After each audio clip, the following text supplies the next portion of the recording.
Последниот ваш заклучок дека се работи за предизборен крик говори за вас, не за мене, зашто јас ист амандман предложив и минатата година, а таа не беше изборна година. Тоа е прво. Второ, одлична теза развивте, зашто само 10%.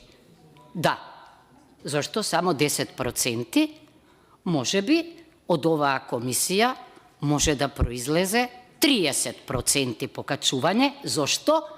Зошто да ве подсетам пратеничке дека и вие бевте една од подписничките на амандманот за покачување од 30% во Министерството за финансии и на мојата реплика како може пратеници да предлагаат покачување на плати во Министерство за финансии во кое поим немаат кој, како и зошто работи, се знаеше што беше тајниот одговор.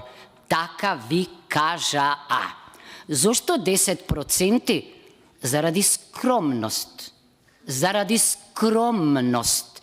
Зошто тие се скромни и јас и минатата година и годинава неформално во отсуство на синдикат, а добро да се замислите зошто сме единствениот парламент во Европа што нема, чија администрација нема синдикат, ќе ви одговорам и на тоа, се чудат и се чудам зашто во извештајот, бидејќи правото на штрајк, правото на протест, правото на заштита за сопствените права е едно од врвните уставни права, кога би имале синдикат, тогаш може би сами би го поставиле овој проблем, ви реков, не само внатре, туку и на улица. Точно е дека со законот за парламентот направивме нешто што го има ширум сила Европа во парламентите, посебен статус на администрацијата. Но, знаете што овие 10% што се гаранција дека ќе има рамноправност меѓу нив, а не дискриминација како што тоа си го издействува министерот за финансии за својата администрација, па Уставниот суд собра сила да рече дека тоа не е во ред. Значи, за сите, не да зависи дали некој добро работи или не, само од генералниот секретар и од председателот на собранието. Патем да ви кажам нешто.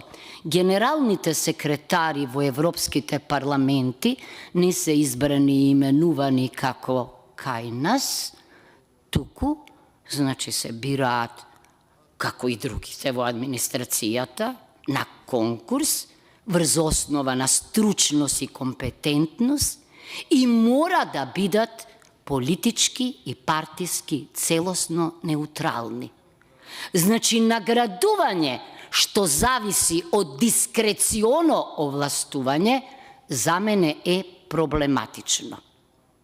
Заклучувам, ние, ако сакаме да бидеме успешни, прво треба од етички, од морални причини, да ги цениме оние со кои што работиме.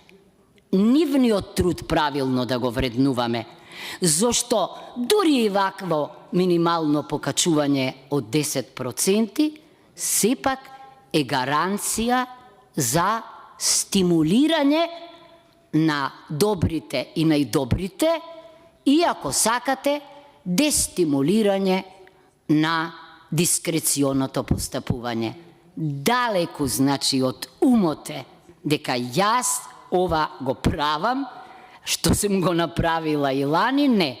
Повторувам, јас и минатата година реков, ке го повторувам овој амандман, се додека ние не сватиме дека не можат луѓето сами да се изборат за она што го заслужуваат, но затоа веруваат дека оние кои што ја користат нивната работа, нивниот ум, нивното знаење, нивната интелигенција, нивната посветеност, дека тоа ќе умеат да го вреднуваат. Благодарам. За повторна